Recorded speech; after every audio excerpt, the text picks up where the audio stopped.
قرآن و سنت کے تمسک پہ بات ہوئی. بہت ساری باتیں ہو گئی ہیں. میرے تعلق سے جتنی بھی باتیں تھیں تقریباً جو بنیاد جو فیلڈ تھی وہ ہمارے علماء نے بیان کی ہے. اب مجھے صرف بیٹنگ کرنی ہے. پچ تیار ہو چکی ہے, اب صرف مجھے بیٹنگ کرنی ہے اور مجھے اس کے علاوہ کچھ نہیں کرنی ہے. اور میں ابتدا کروں گا, آغاز کروں گا حضرات گرامی, 4 الفاظ. یہ طرح مائک آواز ذرا کنٹرول کرو. 4 الفاظ میرے موضوع میں ہیں. 4 الفاظ میرے موضوع میں ہیں. ان 4 لفظوں کی میں تھوڑی تھوڑی تشریح کر کے اپنی بات کو آگے بڑھاؤں گا. توحید, سنت 2, اور اسی طرح سے معاشرہ 3, اور چوتھا ہے بدعات, توہمات و بدعات سے نجات. عزیزان گرامی, ہم سب جانتے ہیں کہ توحید یہ دین اسلام کی روح ہے. سب سے بڑا علم ہے توحید کا علم.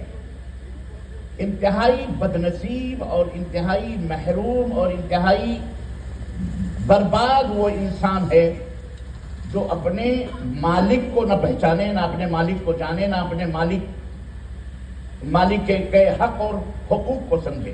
ہے کہ نہیں؟ توحید اس میں کوئی شک نہیں. آپ نے اس کی تشریحات سنی. ایک اللہ کو تسلیم کرنا, اس کی ذات میں, اس کے صفات میں, اس کی عبادت و بندگی میں, اور اس کے اسما میں, ناموں میں. اسے اکیلا سمجھنا, کسی کو پارٹنر نہ بنانا, ساجی نہ بنانا, چاہے بڑے سے بڑی کوئی مخلوق ہو, نبیوں کی, انبیاء ہو, یا چھوٹی سے چھوٹی کوئی مخلوق ہو, کسی کو بھی اس کی ذات میں, اس کے صفات میں, اس کی الوہیت یعنی اس کی عبادت میں کسی کو شریک نہ ٹھہرانا, یہ توحید کہلاتا ہے. معاشرہ اور سنت آپ کو پتہ ہے, اور توحید کی جو ضد ہے وہ ہے شرک. ابھی آپ نے اس کی تشریح سنی کہ شرک یہ بہت بڑا گناہ ہے. اور معاشرہ جو ہوتا ہے, سماج, جس کو ہم کہتے ہیں سوسائٹی انگلش میں کہتے ہیں, ہندی میں اس کو سماج بولتے ہیں. جہاں معاشرہ کہتے ہیں اس مقام کو, اس جگہ کو, اس پیلس کو جہاں لوگ جمع ہو کر کے اپنی زندگی گزارتے ہیں مختلف انداز سے. معاشرے ہر طرح کے ہوتے ہیں, اچھے بھی ہوتے ہیں, برے بھی ہوتے ہیں. معاشرہ ہمیں کیسے سدھارنا ہے, کیسے اس کی اصلاح کرنی ہے, وہ کون سے فارمولے ہیں, وہ کون سی دوائیں ہیں جو معاشرے کی بیماریوں کو درست کر سکتی ہیں. معاشرہ بیمار ہے تو کن کن بیماریوں کا شکار ہے, یہ تمام سب چیزیں اس کے اندر موجود ہیں جو آج ہم انشاءاللہ آپ کی خدمت میں رکھیں گے. اور یہ معاشرہ وجود میں کیسے آتا ہے آپ کو پتہ ہے. میاں بیوی ملتے ہیں, لڑکا اور لڑکی شادی ہوتی ہے اور ملتے ہیں, اس سے ایک معاشرہ, ایک گھر بنتا ہے, ایک خاندان وجود میں آتا ہے. پھر آل اولاد پیدا ہوتی ہے تو اسے ایک خاندان پیدا, پھر چند خاندان مل کر کے ایک بستی, ایک محلہ, پھر محلے سے جناب قریہ, اور چند قریوں سے مل کے ایک قصبہ, اور چند قصبوں سے مل کے ایک سٹی, ایک شہر, اور چند شہروں سے مل کر ایک صوبہ, اور چند صوبوں سے مل کے ایک ملک وجود میں آتا ہے. یہ ہے معاشرہ. میں زیادہ ٹائم اس کے اوپر نہیں خرچ کروں. اور چوتھی چیز ہے بدعات, توہمات. توہمات کہتے ہیں اندھ وشواس, یعنی شارٹ کٹ میں بالکل سمجھیے.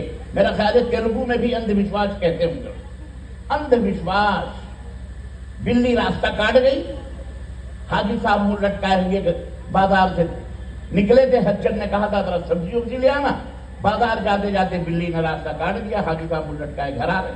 بیگم نے پوچھا حجن نے کیا ہوا حاجی صاحب, کہنے لگے کہ کیا کریں بیگم, جا تو رہا تھا میں ماری, ظالم بلی آگے سے گزر گئی. تو کیا ہوا, بلی گزر گئی, بس بلی گزر گئی تو بات ختم, یعنی اب تو کام ہو گئی. اس کو کہتے ہیں اندھ وشواس.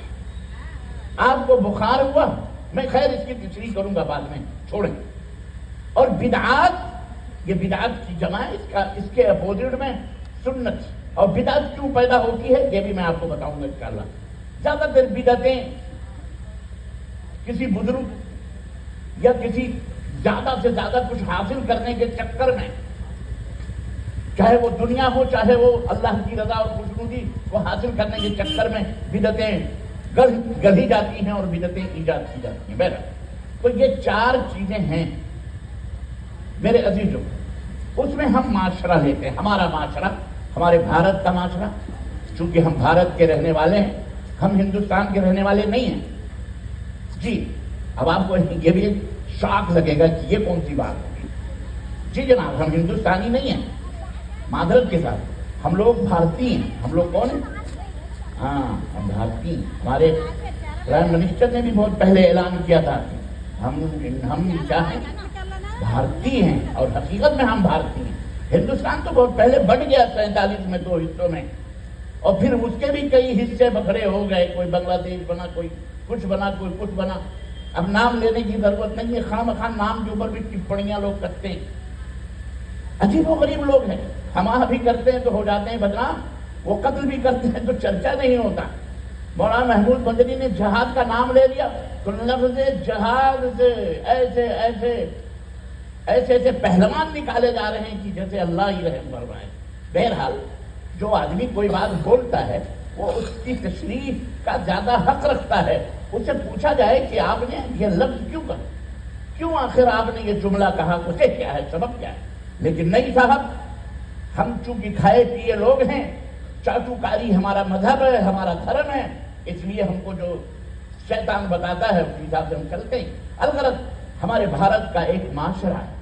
آپ جس بھارت میں رہتے ہو، آپ نے کبھی سینے پہ ہاتھ رکھ کر کے گردن جھکا کر کبھی تنہائیوں میں غور کیا، فکر کیا؟ چاہے آپ ہوں، چاہے میری مائیں بہنیں ماتا اور مائیں بہنیں ہوں، میں سب میرے مخاطب ہیں.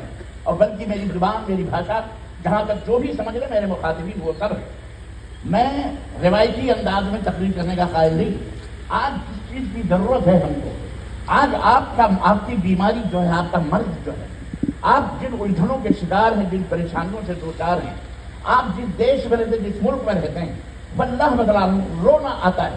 ہم بہت دور ہیں اپنے ثقافت سے، اپنے علم سے، اپنی ثقافت، اپنے کلچر سے، اور انتہائی پچھڑے ہوئے لوگ ہیں. ایون دنیاوی اعتبار سے ہی نہیں بلکہ ہم اپنے دین کے معاملات میں بھی انتہائی سطحیت اور انتہائی پستی اور پسماندگی کے اندر زندگی گزار رہے ہیں.